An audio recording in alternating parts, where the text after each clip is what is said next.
Alright guys, we are back with some more Monster Energy Supercross 25. The game is out. If you did pre-order, you do get 3 days early access, so you can play on the 7th and not have to wait until the official release date, which would be April 10. Now for today, I do want to go over some of the changes that Milestone made to the game since the early pre-release gameplay footage, and I want to start with Anaheim 1. So you should have seen the original version.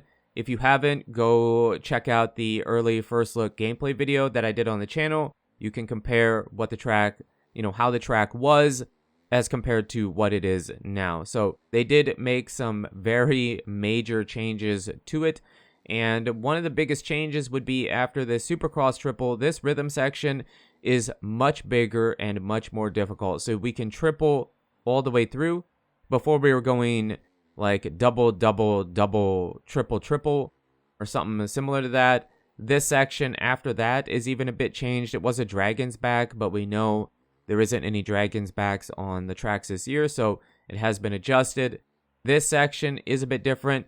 That step on, step off is built up, and then they built up that single on the start straight, so you can hit more realistic. I mean, we know they were doing similar rhythms to that in real life, so that's better. The finish line was built up. The whoops haven't really been adjusted as far as I can tell whatsoever. So they didn't change the whoop section.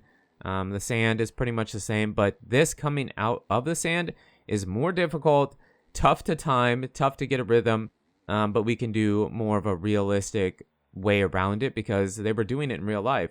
And you could even go double, double, and then hit the single on the start straight, and then so you'd hit that as a double into that corner and then have a single into the corner. So this triple has been adjusted. This triple, the first one you would hit out of the first turn off the start straight, is built up a bit. The double is pretty similar. The Supercross triple, I believe, is maybe a little bit bigger. And then we have the major change to this rhythm section. And the reason it's difficult is because it isn't just a full send. That first triple, yeah, you have to go pretty much wide open. The second one, you have to go pretty much wide open, but the last two triples you have to let off, or it's really, really easy to overjump, and I didn't feel like I could quad double. So a little bit tricky, but it makes the track so much better. In my opinion, Anaheim 1 had some great changes, maybe some of the best, and is much more fun, much more difficult than it was, than the first version was. So here we switch over to San Diego. San Diego, I know I don't believe you saw this track in early gameplay preview videos, so I'll try to tell you what's different, but San Diego is quite a bit better. The track was not super realistic in the way you would ride it in the first version. This is all pretty much the same from the from the finish line to where we're at now. The Supercross triple, they did build the Supercross triple up a bit, I believe. Now the sand is pretty much the same. This step on, step off is a little bit different. They built up the jumps a tiny bit, but the big change is this rhythm section here. The triple, triple, single. Now, I know in real life they were quadding. Maybe a good player could find a way to quad, but it didn't feel like it was going to be possible for me. This section is a bit different. We can jump over, go triple, double. You can step on, go triple, single, or whatever. A few different ways, or a couple different ways through that rhythm section, and that has been changed. The whoops felt the same. This entire rhythm section before the finish line is a bit different. Just the jumps, the way you take it is pretty similar to the way it was before they made the changes. Again, I know you didn't see them, but they just changed the look and the, how big those tables are. So this wall has been adjusted. In the very, very beginning, that wall was just a big mound of dirt. It didn't, have the bump models, the textures, and it wasn't even in that shape. So they've adjusted that quite a bit.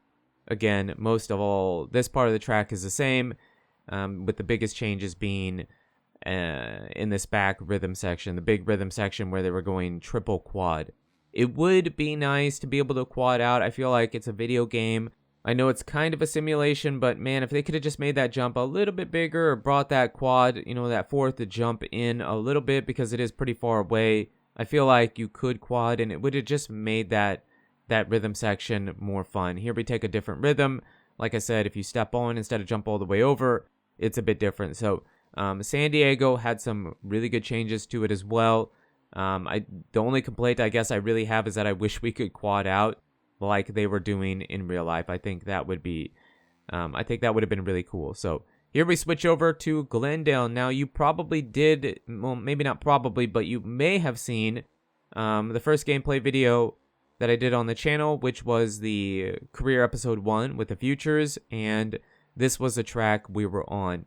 This track was done quite well. The changes were really, really, really good, and I do enjoy them, and they make the track, similar to Anaheim, much more difficult. Not just visually it's better, it is more difficult. So in the career, I was on a mostly pretty much stock 250, and a lot of this stuff was very difficult to get, or in my opinion, you couldn't even do it. Maybe if you're a good player, I'm not saying you can't, but for me, I wasn't able to. Here, with Jet Lawrence on the 450, it was a bit easier. It was still difficult, but a bit easier.